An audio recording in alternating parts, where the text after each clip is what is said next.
അപ്പോൾ ഇത് basically parallel സിസ്റ്റമാണ്. പാരലൽ സിസ്റ്റം എന്ന് പറഞ്ഞാൽ മനസ്സിലാക്കേണ്ടത് ഈ 3 കോമ്പണൻസ് പാരലൽ കണക്ട് ചെയ്തിരിക്കുന്നതെന്ന് മാത്രമല്ല, ഇത് 3 കോമ്പണൻസും ഒരേ ഫംഗ്ഷൻ ആയിരിക്കും ചെയ്യുന്നത്. എന്ന് പറഞ്ഞാൽ ഇതിലെങ്കിലും ഒരെണ്ണം വർക്ക് ചെയ്താൽ മതി. എന്ന് പറഞ്ഞാൽ ഇപ്പം ഒരു ന്യൂമാറ്റിക് സിസ്റ്റത്തിൽ 3 കംപ്രസറുണ്ട്, ആ ഒരെണ്ണം വർക്ക് ചെയ്താൽ മതി. അങ്ങനെയാണെങ്കിൽ അത് പാരലാണ്. അതാണ് ഇവിടെ ഉദ്ദേശിക്കുന്നത്. 3 ഒരേ ജോലിയാണ് ചെയ്യുന്നത്, ഏതെങ്കിലും ഒരെണ്ണം വർക്ക് ചെയ്താൽ മതി. അതാണ് പാരലൽ എന്ന് ഉദ്ദേശിക്കുന്നത്. റിഡൻഡൻസി അതാണ് ഉദ്ദേശിക്കുന്നത്.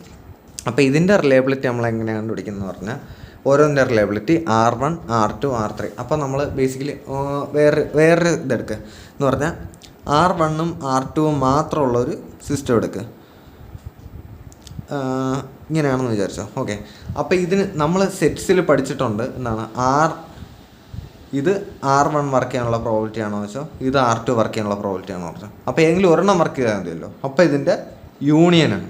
അപ്പോൾ യൂണിയനുള്ളത് നമ്മൾ പഠിച്ചിട്ടുണ്ട് എന്താണ്, R1 + R2 മൈനസ് എന്താണ് ഈ ഇൻ്റർസെക്ഷൻ എന്ന് പറഞ്ഞാൽ, ഇൻ്റർസെക്ഷൻ എന്ന് പറഞ്ഞാൽ മൾട്ടിപ്ലിക്കേഷൻ അല്ലേ, R1 + R2 minus R1 R2. ഇതാണ് നമ്മൾ പഠിച്ചിട്ടുണ്ട്.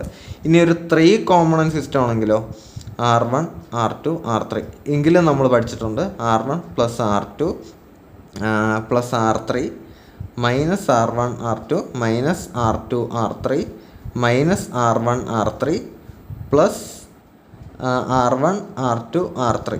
ഇങ്ങനെ നമ്മൾ പഠിച്ചിട്ടുണ്ട്. 3 കോമ്പണൻറ്റ് സിസ്റ്റമാണ്. ഒന്നുകിൽ നമുക്ക് ഇങ്ങനെ ആലോചിക്കാം, അല്ലെങ്കിൽ ഇത് കണ്ടുപിടിക്കാനുള്ള വേറൊരു മെത്തേഡ് എന്താണെന്ന് പറഞ്ഞാൽ നോക്കുക, R1 വർക്ക് ചെയ്യാനുള്ള പ്രോബബിലിറ്റി ഇത് ആദ്യത്തെ കോമ്പണൻറ്റ് വർക്ക് ചെയ്യാനുള്ള പ്രോബിലിറ്റി R1, രണ്ടാമത്തെ വർക്ക് ചെയ്യാനുള്ള പ്രോബബിലിറ്റി R2, ആദ്യത്തെ ഫെയിൽ ആവാനുള്ള പ്രോബബിലിറ്റി 1 - R1, രണ്ടാമത്തെ ഫെയിൽ ആവാനുള്ള പ്രോബബിലിറ്റി 1 - R2 അല്ലേ. ഇത് ഫെയിൽ ആവാനുള്ള പ്രോബബിലിറ്റിയാണ്, ഇതും ഫെയിൽ ആവാനുള്ള പ്രോബബിലിറ്റിയാണ്. ഇതെന്ന് പറഞ്ഞാൽ ഇത് രണ്ടും കൂടെ ഒരുമിച്ച് ഫെയിൽ ആവാനുള്ള പ്രോബബിലിറ്റിയാണ്. കാര്യം എങ്കിലേ മൾട്ടിപ്ലൈ ചെയ്യുന്നത്.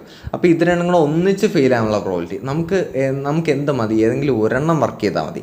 എന്ന് പറഞ്ഞാൽ ഈ കേസ് മാത്രം നമുക്ക് ഒഴിവാക്കിയാൽ മതി. രണ്ടും കൂടെ ഒരുമിച്ച് ഫെയിൽ ആവുന്ന കേസ് മാത്രം ഒഴിവാക്കിയാൽ മതി. അപ്പോൾ 1 - ഇങ്ങനെ കിട്ടും. അതായത് റിലയബിലിറ്റി സിസ്റ്റം എന്ന് പറഞ്ഞാൽ 1 - രണ്ടും കൂടെ ഒരുമിച്ച് ഫെയിൽ ആവുന്ന കേസ്. ഇതാണ് നമുക്ക് ഇതിൻ്റെ ഈ സിസ്റ്റത്തിൻ്റെ റിലയബിലിറ്റി കിട്ടുന്നത്.